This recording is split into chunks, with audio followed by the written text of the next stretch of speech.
Riveting content. Empowering your life. Welcome to the Sphere. This episode is sponsored by Houston Housewives of Finance. For more information on increasing your cash flow, becoming your own money manager, and to schedule your complimentary personal finance strategy, contact the Houston Housewives of Finance today at 1-844-700-4463. Looking to advertise? Join the Sphere's vast demographic reach of thousands of people all over the world. Send an email today to advertise@thesphere.tv or call us at area code 832-772-7789. 3 Hues Painting Studio. Come paint, sip, and party at 3 Hues. Visit our website today at 3hueshouston.com.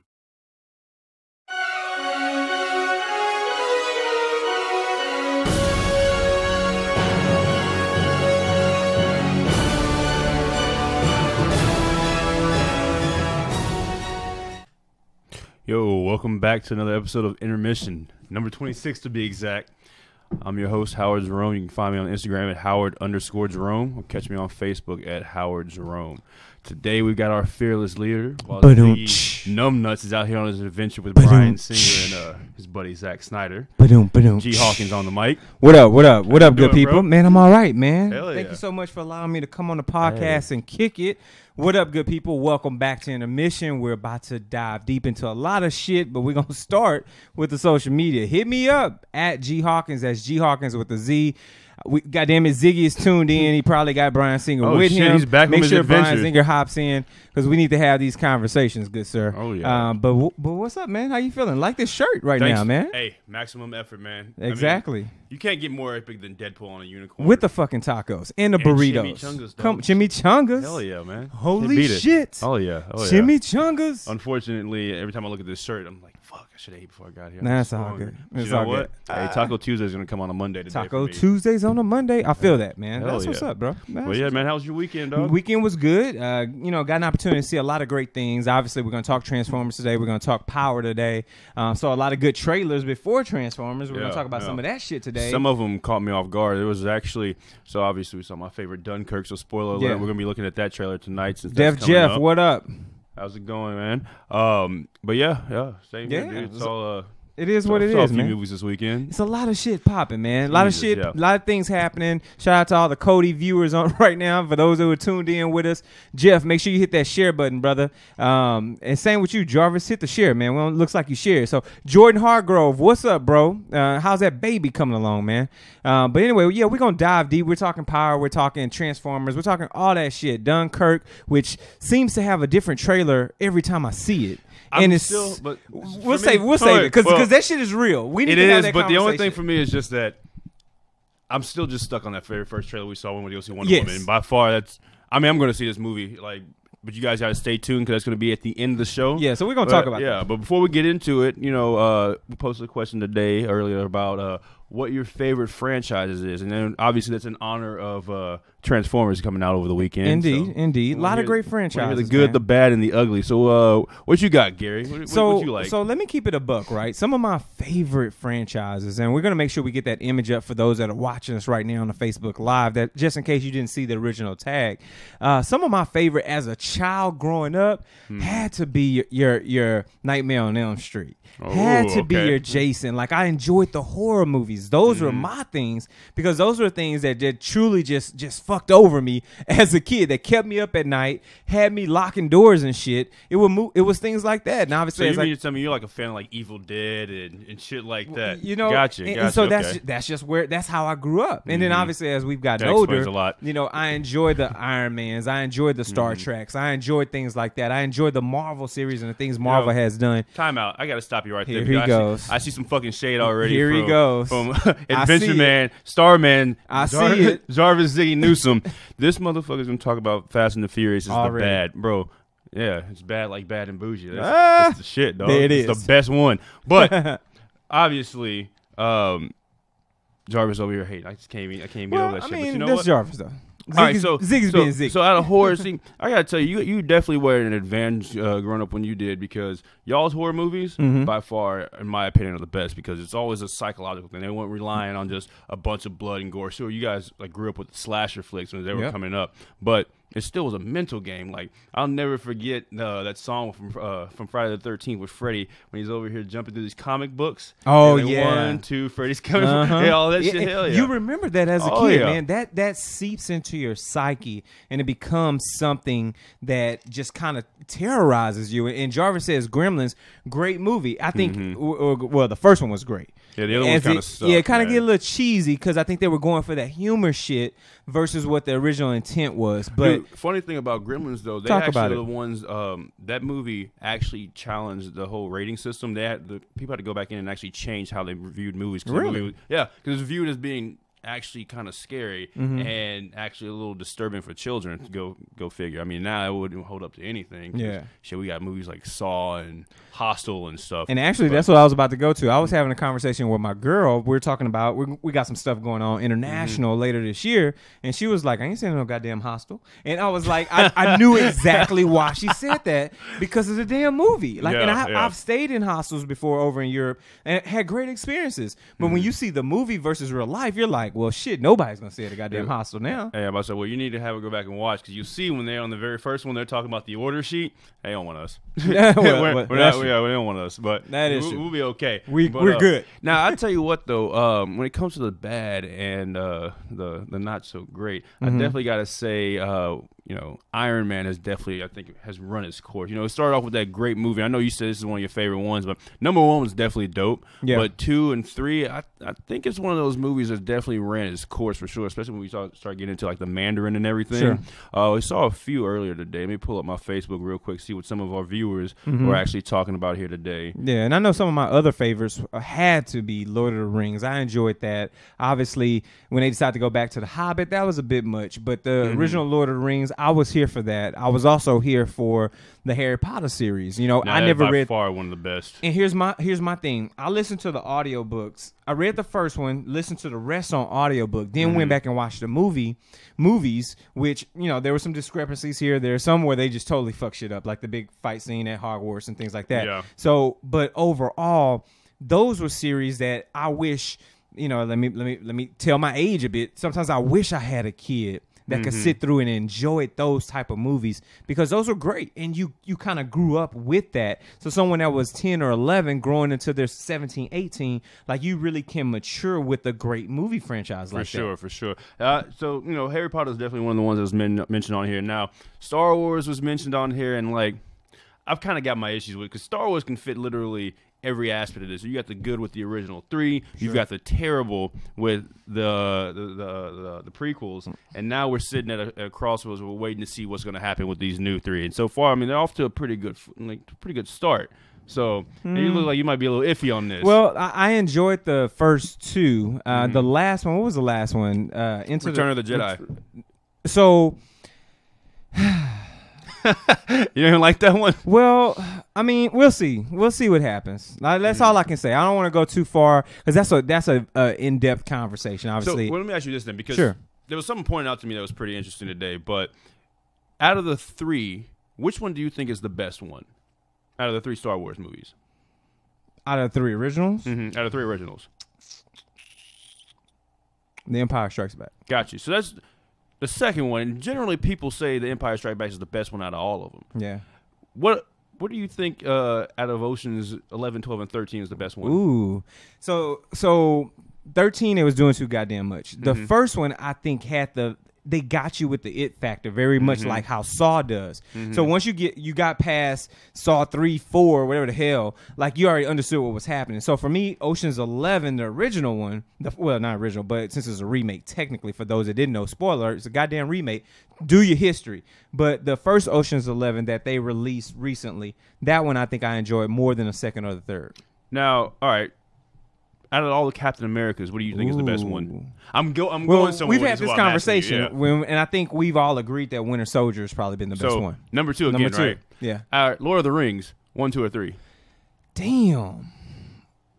Shit, 3.5. Yeah. So I would. man, going back into history, you know what? I actually enjoyed maybe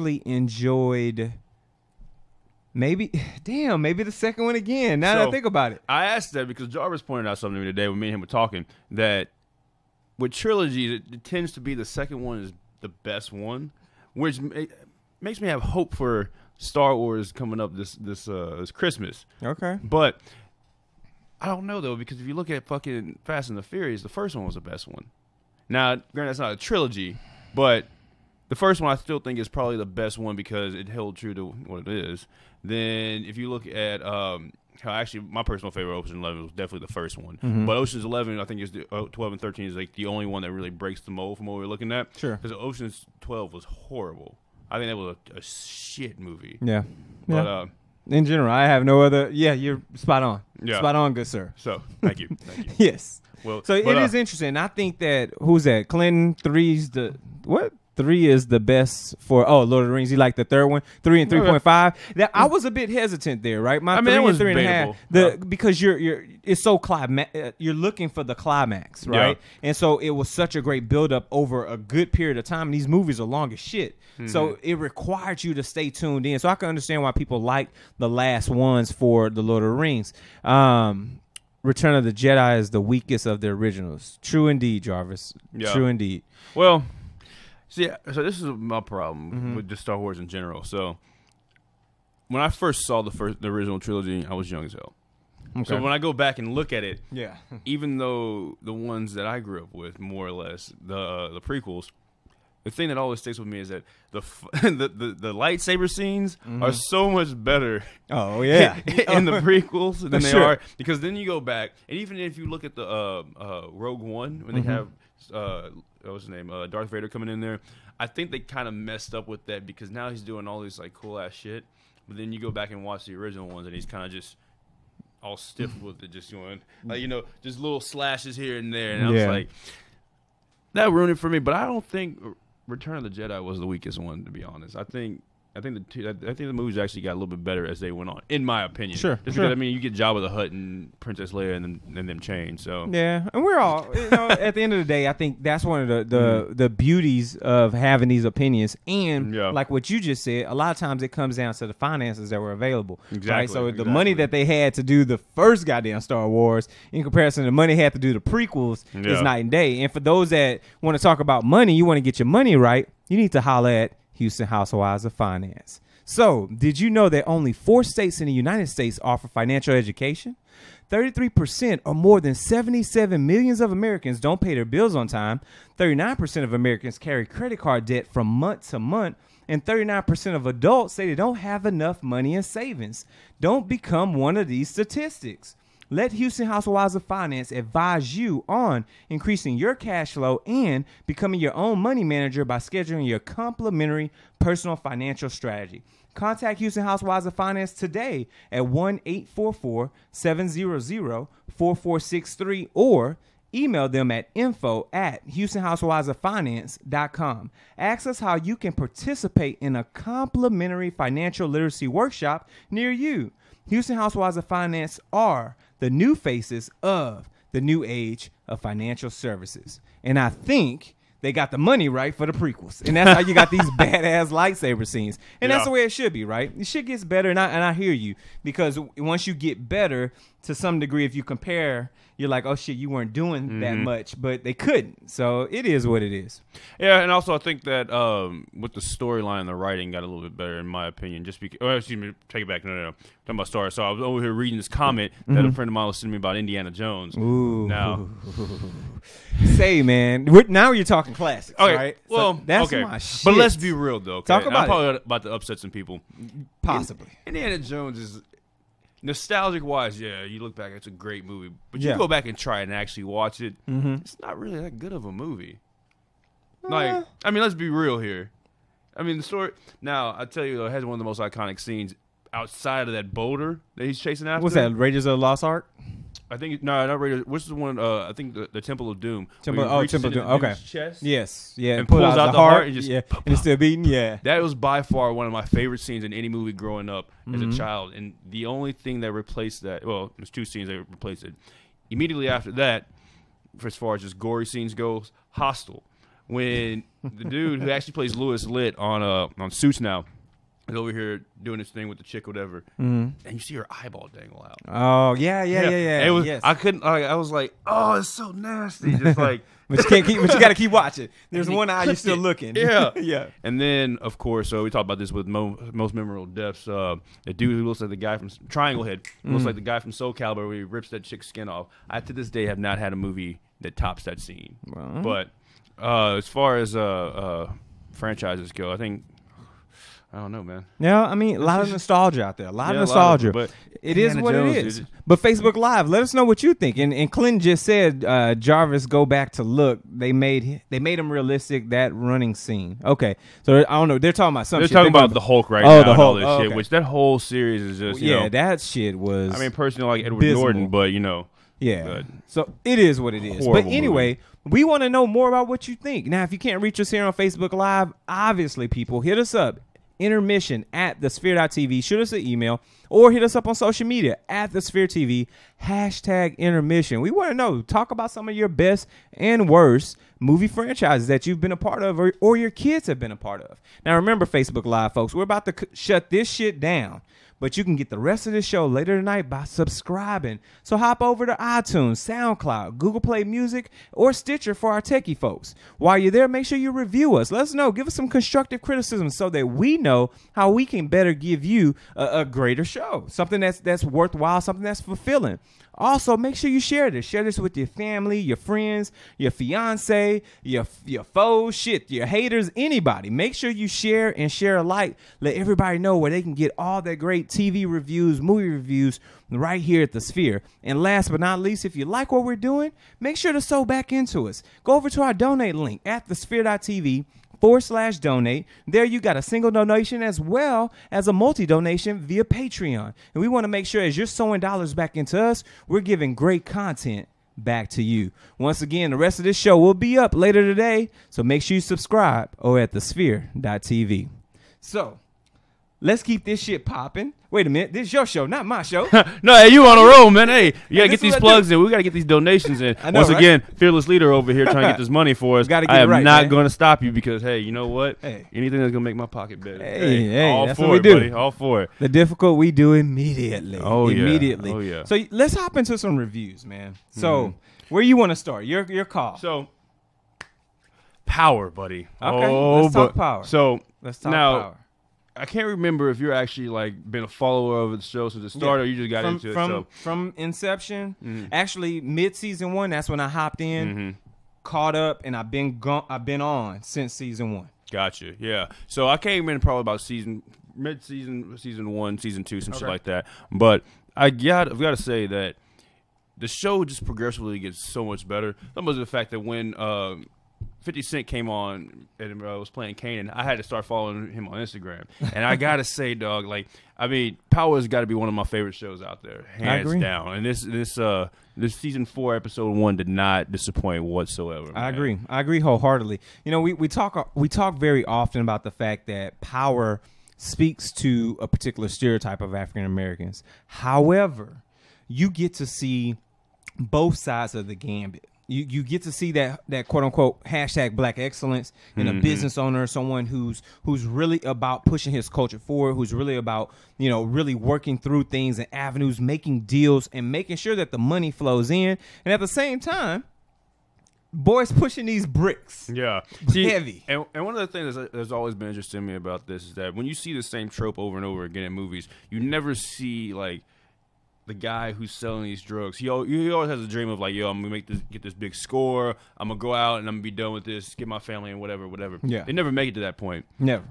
It's interesting with Power because he's made it to that point, and now he sees how difficult it actually is to get out of that. Exactly. And he's been trying to claw his way out of it, open up these clubs. The entanglement is heavy. And then you get this chick that he's into with Angela, who is an old childhood flame of his, who's a cop. I mean, she's not a cop now. She's the federal prosecutor, agent, U.S. attorney, or some shit. U.S. attorney, and prosecutor and shit.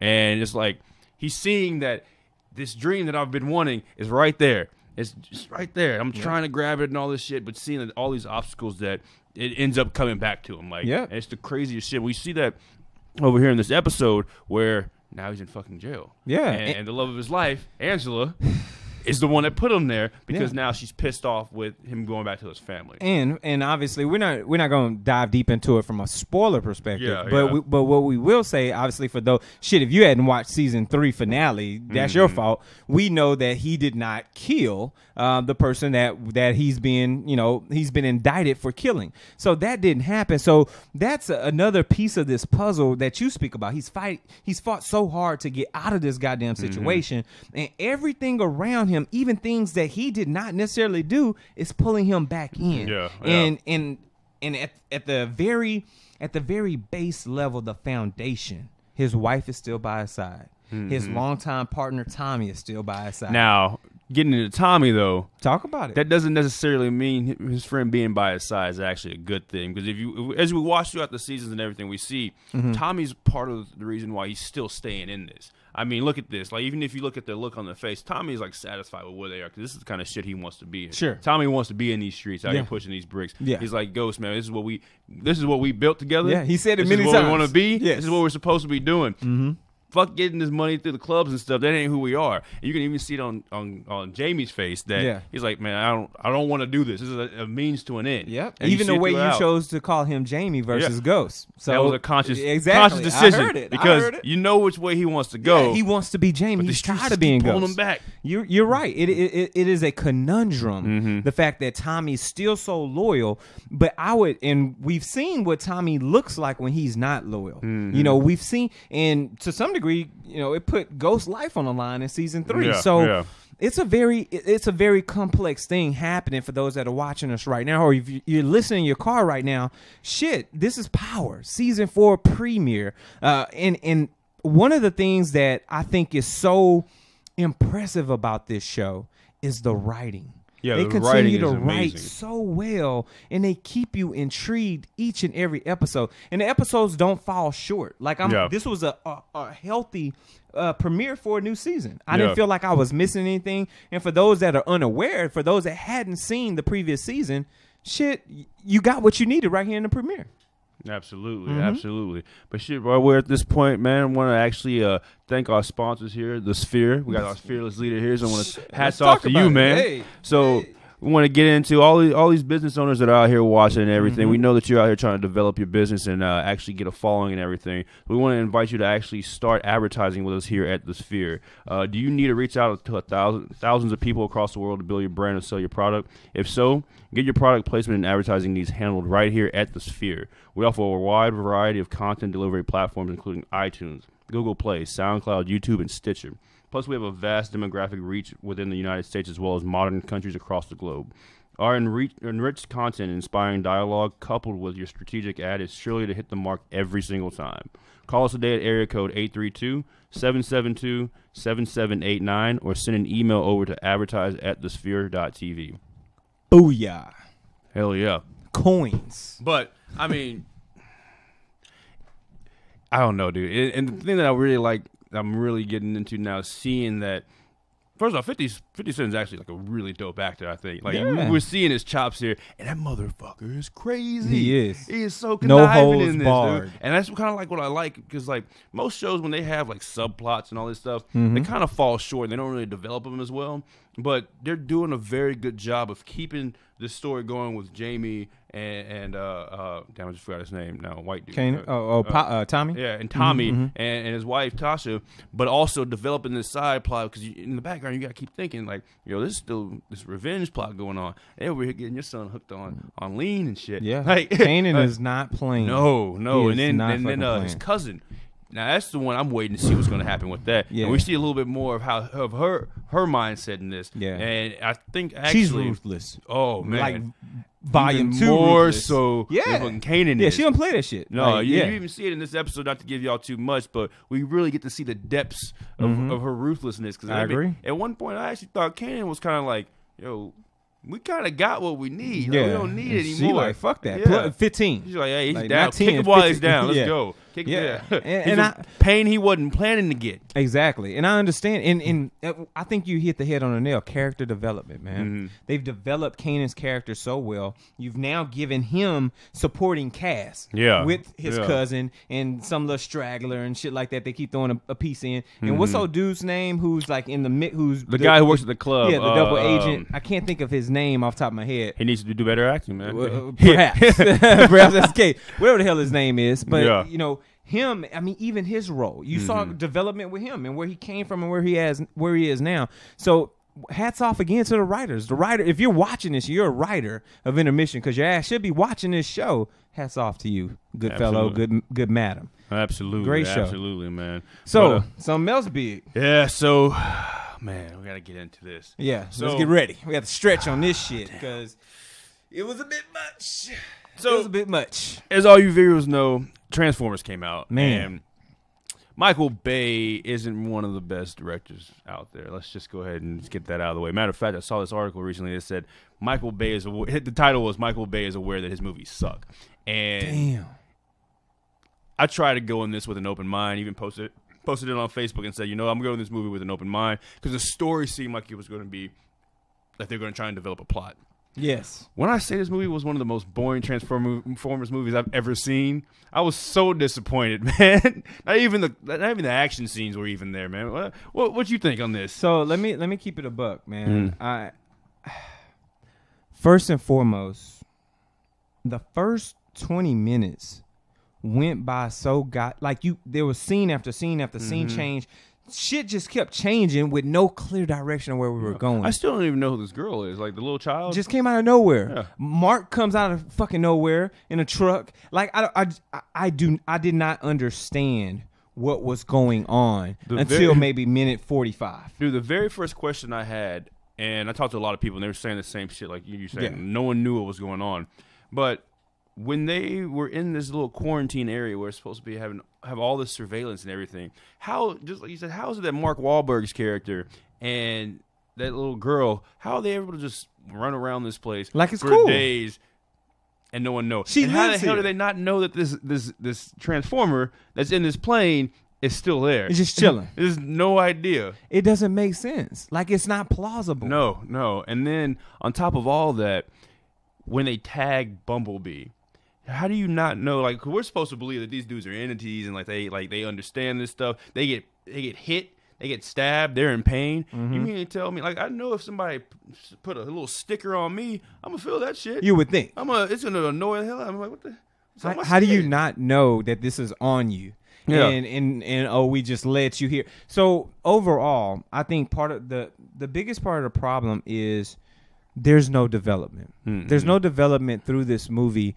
The plot itself is shit at best. Well, let's be real though. Transformers has never been a plot-heavy movie, period. True. And unfortunately for me is that the trailer, and when we saw Wonder Woman, I was looking at this, I was like, the trailer actually made it look like they were going to try and do something different. Cause with the last night, I thought that you tied it into King Arthur and the Round Table and all this heavy stuff. Yeah. And I'm like, shit. Okay, we're about to get some real cool shit. If you're gonna scan, right? If you've got these Transformers that are able to scan, they're scanning dragons. Where the hell were the other dragons? Where were the real dragons at? Yeah. Because that's how they normally, decide on the shape that they want to take.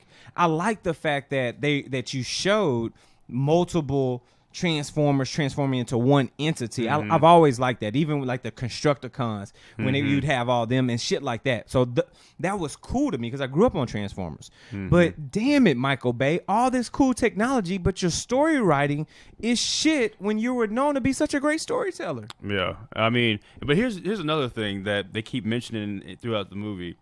Well, all these Transformers were coming down, and where the fuck are they coming from? Very true. That's one. Cybertron's on the way, so where the hell are the Transformers coming from? Yeah. Just other places. And even before this was happening, Cybertron was supposed to be destroyed. And I never understood that from the last one. Like, if Cybertron's destroyed, how is Optimus Prime going to go find his creator if he knows that Cybertron's destroyed? Like, and I get, like, the Primes told him, like, oh, you think you were born or some shit like that? But okay, where else do you mean there's another Cybertron? And then how? I mean, obviously Earth is the enemy now, but how is that even determined? Like I don't. Like, if they crash landed on Earth, Unicron. Yeah, they crash landed on Earth. How are we their ancient enemy when they crash landed here and no one, which apparently they didn't know about us? It's crazy. It doesn't tie in. No, like the you movie's keep changing like so the story fucked up. It's down crazy. the road. So here's the thing, and for those that are watching us right now, understand we're talking about the same Michael Bay that has done shit like Texas Chainsaw Massacre, the actual remake back in 2003. We're talking about Pearl Harbor, Armageddon, Michael Bay. Friday the 13th, Michael Bay. We're talking about places where he really told good stories. The first Purge, Michael Bay. But here we are with a Michael Bay that can't tell a good fucking Transformer story. He wants fucking explosions everywhere and shit transforming, and that's it. Like, that doesn't carry it. I almost miss Shia LaBeouf more so than I do, with the Mark Wahlberg shit. Nah, I'll say this. Shia LaBeouf was definitely a better character, like, played this character better. But even talking about that, man, like, they tried to explain. Not going to give you guys too much details, but they did try to explain why Shia LaBeouf, we like to call him Shia LaBeouf, was not in the movie. But the explanation they give doesn't even make any sense, like, at all. Like, trying to change his last name to the name of a club. Like, I'll leave it at that for everybody who's going to go see this movie. But I promise you, if you can stream this movie, it's probably better that you keep your money. I saw it as a matinee, and I was sitting there on my phone just like, because when you hit not me, worth it. I was in the movie theater when after we talked via text on the weekend. I'm finishing up. It was like about the first hour. Finish up the first hour of the movie. I'm like, Jerome's gonna be pissed. Yeah, he was like 3D and I didn't even go 3D. I didn't even do it. I check this out. I went so that morning I went to go and work out, and then I was like, man, I need a nap. I'm tired. I was up like 6:30 in the morning. Yeah.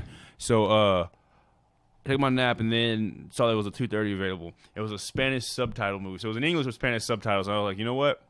It's $5. So I'm gonna go that route because I know in my heart this movie's gonna be garbage. That's funny. I still feel like I wasted money. Like, damn, it was so bad, man. And then the thing that trips me out is that like an hour and a half into this movie, I look up and I'm like, where the hell is Optimus Prime? Totally forgot about him. Like, and the thing is like there's a scene that I was talking to somebody about this yesterday, but there's a scene in the movie because he goes off for like a long screen time, right? Yeah. And I'll give one spoiler: he changes his name to Nemesis Prime, but he never mentions it again. I thought it was cool, but then like you never mention it. Like, all right, but there's like a scene when they're underwater, and they give you like a quick glimpse that he's there, and that's it. Oh yeah, and I was like, oh shit, I forgot all about him. Yeah, he just comes in. He's just down here swimming. Just swims in. I'm just like, this movie's so fucking stupid. Prime's back. Yeah. But and you bring him back, and I'll give a spoiler too. Shit, you bring him back, and really just have one worthwhile battle scene between him and that little thing, Bumblebee. Like that was really but he did fight that other thing too, though. But that was really the only one worthwhile, worth having a conversation, right? As Nemesis Prime. Here's the other thing I don't get. How does Bumblebee forget that he was in World War II? Like, how is that never mentioned? Never mentioned. Because I know, like, they're just adding shit in just stuff to try to make it such a better story, and it's not. Yeah. Michael, what are you doing, Are you on the Bumblebee? You on that Kush, the Bumblebee Kush? I don't know what's going on. He might be sipping a little bit too much wine, a little bit too much whiskey and everything, man. Too much, hitting that liquor too hard. Man. But while we're thinking about that, man, we come to another portion where we want to shout out some of our sponsors here. So today we want to shout out to the Three Hues.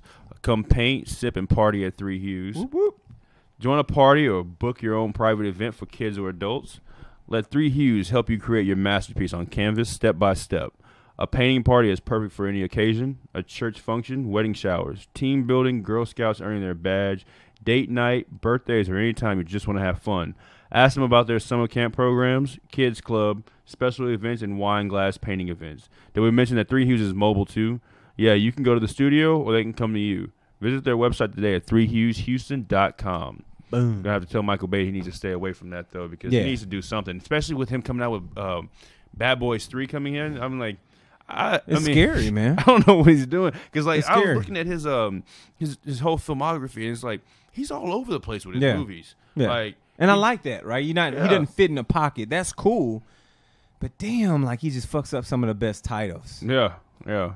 Now, I will say, though, one of the best ones that he had, in my opinion, not because it was a great movie, but just because it was funny, was Pain and Gain. I thought that movie was great. Oh, yeah, it was funny. It was definitely a popcorn flick for sure, but it was good to watch. But and I get what he was trying to do. Oh, I get what he was trying to do. I think he liked that Mark Wahlberg, what he did in that, but Mark Wahlberg is not a good fit for Transformers. Like, not at all, man. Yeah, it's unnecessary. Right? Yeah. I thought Shia added too much humor, where now Mark takes all the humor away. Yeah, even with these jokes he tries to deliver, it's just like, dude, that's not you, man. Yeah. Like, you can play an awkward bodybuilder and like make that funny. Like, I get that. Like, haha, dumb jock. You know what I would have preferred? A rated R Transformers.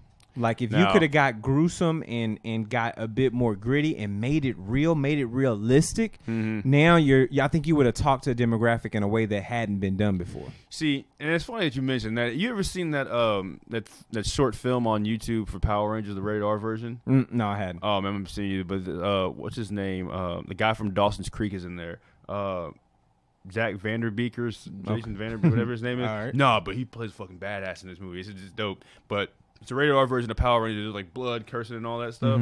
And it looks like the new Power Rangers. I finally watched that. Took some kinds of inspiration from that because like their armor looks more like what was in this short film. And it's like somebody needs to give him a hint as to what to do something similar to that. Yeah. Somebody needs to come out with a short film for Transformers and just kind of like, hey, Michael Bay, you can go ahead and steal this. Like, make it better because these stories are just like, damn, dude, it's bad. Horrible.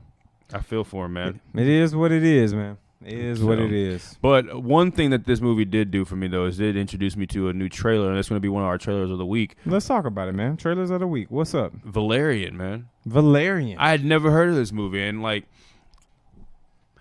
the director's kind of in the same boat for me as Michael Bay. Sure. He's got some good movies. He's got some bad movies. Like, he did Lucy, which was okay. He did a couple French films that I haven't seen, but it looks like, and one thing that actually stood out to me was that at first I thought this was like a trailer for Avatar. It doesn't really show it in this scene too much, but I know what you're talking about. Yeah, because they're underwater and they got the little connecting things. And I was like, oh, is this like another Avatar, what's the name? Pandora, or is it Pangea? Pandora. I was like, all right, cool. I can dig this. And so like the movie's definitely huge in terms of like the world creating that they did, and I think like the budget they had for this was like $125 million, something pretty up there. Yeah, but I'm worried about the story, man, because like some of the actors in here, like they got Clive Owen, which is pretty dope, but we haven't seen him in a while. And then the chick, I can't remember like where I know her from, but I just remember that she wasn't that good of an actress. And then of course we got the guy who played in that Spider-Man movie. But, I mean, it's going to be interesting to see. At the very least, the movie will look cool. Yeah, and I agree, man. At the very least, we're going to see something that visually is stunning, it's captivating, it's something that's going to, attract those who are looking for the big CG and the big worlds, really bringing that about. And I'm just looking at the cast list here from Ethan Hawke and John Goodman. Dane DeHaan is playing Valerian, which is your main character, and Cara Delevingne, I don't remember how to pronounce her last name. But I say and she was in Suicide Squads. Yeah, she played the witch. That's what it was. Yeah. So that was a shit show. I say this. yeah, it was. I hear they're making a Suicide Squads too, but we'll talk about that on the show. So there's this trailer that's going around. Have you seen that? I hadn't. Okay, it's nonsense. It's not real. Like, sure, somebody like spliced a bunch of stuff, and a lot of people are like, oh man, it's Suicide Squad 2. I'm like, no, this is not. This is like old scenes from other stuff. Like, but looking at this guy, like, and this is why I say he's kind of like Michael Bay, because I mean, he did The Fifth Element, did Lucy, did Nikita, The Messenger, which is a shit movie, did all the Takens. Some of them were good, some of them were horrible. Did Hitman, like, so he's like all over the spot, like all over the place. So I don't really know, like, if this is gonna be, I guess his name is Luke. Is this gonna be the good Luke? Oh, I definitely have not seen this trailer because I did know Rihanna was in this. I didn't realize she was gonna be dressed up as a nurse. That's dope. But so I mean, like, visually the movie's gonna be dope. But I just don't know if it's gonna be Luke who is telling us a good story, or Luke who's giving us Taken 3 and Taken 2 and just telling us the same fucking story over and over again. Well, here's I think where we've got some the hopeful piece of this. One is the first one of what's going to be a trilogy, if not a trilogy plus one, since people want to grab money by doing a fourth and splitting up the last book. But I think that's going to be a great opportunity because you're going to have to lay the foundation for a very elongated story, right? Yeah. So with that being said, I guess hopefully we'll get the character development we need that we just talked about earlier that was missing in Transformers or that we found in Power. You'll get that character development in this movie so we get a true understanding of these other planets, these worlds, these species, which opens up the opportunity for a lot of other shit to happen. I mean, it's in the title of 1,000 Worlds. 1,000 Worlds. I mean, that's a lot of opportunity. And the good thing is that they have source material coming from a book. Apparently, it's a really good book. Like I said, I've never even heard of this whole series until I was just like, whoa, what is this? Yep. But the one thing I'm seeing though, it reminds me a lot of the movie they did with Ender's Game and Star Trek, and all the bright colors and everything make me start thinking like Suicide Squad and stuff like that. So I don't want to see them have like a huge laser beam go up into the sky. Like I would be really upset. If that's unnecessary. But we also got one more trailer for you guys, and that's got a double up for this week. Yeah, and that's Dunkirk, and that's that's a movie I'm really looking forward to, man. I mean, like I said, when we saw Wonder Woman, that was the most intense trailer I've ever seen. Yeah, like, it had you on the edge of your seats. And it's something about the way that that the director, Christopher Nolan, it's something about the way he does his cinematography. Yeah. This shit is wonderful, man. The close-ups, when you're looking at the people in their faces, the sound that is building up, and the score is like crescendoing in and everything. The score is phenomenal. You feel it in your chest. Yeah. And you got that heavy basses coming in and rumbling, and he just draws it out. Yeah. And it's crazy because, I mean, you see this fighter scene, and you see all this stuff. You don't even see the fighters here. You just hear it. Yep. And it's like you're there with them. Like you hear it in the distance. You're like, what's that sound? What's going on? And all of a sudden you fly by and you're like, oh, that's one of ours. But you're like, why the? But you could imagine, yeah, you could imagine being on that beach or being on that pier, having to deal with that based on what you're hearing. And he sucks you in, like you got these little kids running on the pier and everything, like going about their days, work, and all these bystanders and stuff. We got to go sailing with his dad and his brother and everything. And then right down the shoreline, you've got 400,000 soldiers that are sitting here in Dunkirk. And the other thing is that it's coming around right around at least from what the trailer says, coming right around the anniversary for the 25th anniversary. I think it's the 25th anniversary. Oh, okay. It's probably, actually, it's 25th. It sounds actually maybe off. Maybe it's 35th, but not a history major. I know it's World War I know it's one of the World War I, believe, actually. Yeah, so could be. I'm happy. I'll tell you what, just the timeline, I felt like I didn't need it, right? I was like, I don't need to see another war story or whatever. Some of the best war movies, were for me was Saving Private Ryan. Some of what could have been better, which was still up there, Pearl Harbor, things like that. But I will say this, because of what Christopher Nolan has done for this trailer, I'm there. That ticket is already bought. Oh, for sure. Every time I see a trailer, and it looks like they just keep giving me different. I feel like I've seen 4 or 5 trailers for it because they always started at a different place. When I was in Transformers, I don't know if they did this to you, but they gave me a piece of the trailer, gave me another trailer, gave me another piece of Dunkirk, gave me another trailer. They did the same thing. Yeah, they kept splitting it up. And I was like, man, what the hell's going on? Nobody's ever done that before. No, so it put me in this space like, all right, I've got to see this fucking movie. Yeah. Like I've got to now. And Christopher Nolan, I mean, he's been hitting movie after movie. It's been pretty dope. So I mean, I'm really excited about it. And I'm like you. I'm not even a fan of war movies, period. And just to clarify, this is World War II, and this is definitely like the 75th or 76th. 1940. So there we go. Y'all can do the math. And that's one of my favorite actors right there. I can't remember his name, but he's on Peaky Blinders, and I swear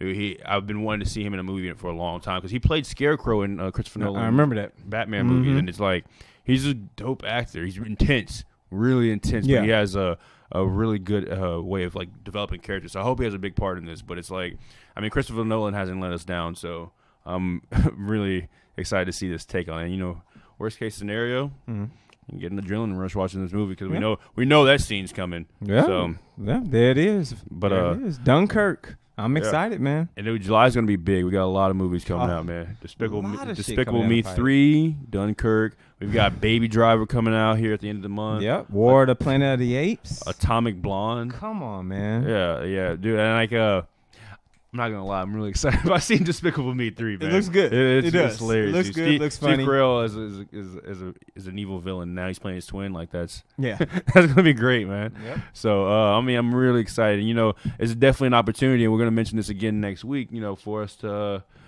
grab some of our viewers and bring you guys to the movie because like we told y'all, we got Spider-Man: Homecoming coming up here. I think on the 7th, and it's a good time. We're gonna throw some trivia out there for you guys and see who's gonna win a free ticket to come watch these movies with us. As you know, we did it for Wonder Woman. And we'll do it again. Had a good old time, right? Right, do it for War of the Planet of the Apes. Yeah. It's a great trilogy so far, or at least leading up to a great trilogy. Why not? Now, I'm really excited about that too because there was a new trailer that got released for that. I'm like, shit, dude. I'm actually gonna go back and rewatch the first two because this is one of those movies where they've redone it, and they finally I think they got it right on the third time, like for sure. Because the one in between, I can't remember who was playing. Mark Wahlberg was in there. Oh my god, there it is. So obviously there's something about Mark Wahlberg being. He can't in play a scientist, man. That's not his role. Yeah, I remember that shit. Like him landing on the planet. I remember all of that. Dude, and the thing, like they killed it at the end where they pan out and it's Abraham Lincoln and he's Abraham Lincoln. Yeah, and I was like, oh, this movie sucks. This movie's garbage. He thought he made it back, but no. Different timeline. But hey, like you said, man, a lot of hot movies coming out. I'm excited for them, and I think that we're gonna see good growth from a lot of great actors that are gonna become even better. So. I'm with it, man. What you got on your watch list for this weekend? This week coming up. This weekend's watch list, obviously Power. Follow up on Power. I've heard some good things. There's a series on Netflix that I heard some good things about, but I can't fucking remember what it was. I wrote it down somewhere, but I didn't add it to the Runner Show on my note side. But there was something on Netflix I want to get caught up on. Oh, including Sense8. I want to get caught up on Sense8 because I watched the first part. You know they canceled it though, right? I didn't know they canceled it, so I definitely want to finish watching. Let me see why they canceled that shit. Because obviously they canceled that. They canceled the Get Down. They just canceled another one today. Female Boss or something like that. I don't know. I saw somebody posted on Facebook, but they're canceling TV shows left and right. Shit happens. That's all I can say. Shit happens. But that's about it. Definitely staying up on Power because it's hot, fresh off the tracks. What about you? So I'm definitely watching Up. There's a few movies coming out, I think, that I'm probably gonna get into, and that's pretty much it, man. I'm trying to keep it on my TV shows because I still haven't finished House of Cards yet. I need to watch the last 2 episodes. I actually started rewatching 30 Rock, so that was something on my list. But other than that, man, I'm just waiting for July to get here. The end of the month. Oh, Baby Driver, I think actually comes out this week, so I'm probably gonna go see that. I think it comes out Friday actually. Yeah, Friday the 30th, Baby Driver. Yeah, so yeah, I will be seeing that, man. Yeah, so. My girl wants to see 47 Meters Down. Not really. With the sharks. Yeah, I'm gonna go. Because she goes to everything I want to see, so I'm damn sure I'm going to support. You got to have that give and take, man. Yeah, why not? Why not? Let's see what happens. But Baby Drivers, that's happening. Yeah, worst case scenario, like, all right, let's just hop over into here. Movie sucks. But I got high hopes for Baby Driver. And then that's the same. And then shit, man, July 7th, right after that, I think, it's Spider-Man Homecoming. I think next weekend. It's popping. It's going to be a great month of film. Indeed it is, good sir. All right, man. Thank you again, my brother. I appreciate you allowing me to come on the show. It's been a pleasure. Always a pleasure. For those that want to follow me, hit me up. If you don't like the shit I said, talk to me. Let's have this conversation. At G Hawkins, that's G Hawkins with a Z. I'm everywhere. Facebook, Instagram, Twitter, Snapchat, Pornhub, Christian Mingle. We're everywhere. Ashley Madison, Boys and Girls Club of America. You did that. Everywhere. Pornhub and Christian Mingle. You like that? That was good. Yes. We're everywhere. At G Hawkins with a Z. I have a little bit less of an illustrious social media presence, but you can find me on Instagram at Howard_Jerome, or you have me on Facebook at Howard Jerome. And I promise you, eventually, I'm gonna get a damn Twitter, but I just can't wrap my hand around it. I understand. It takes some time. Yeah, man. Take some time, man. It takes some time. But hey. Catch us next week, and y'all stay classy. Peace. Later.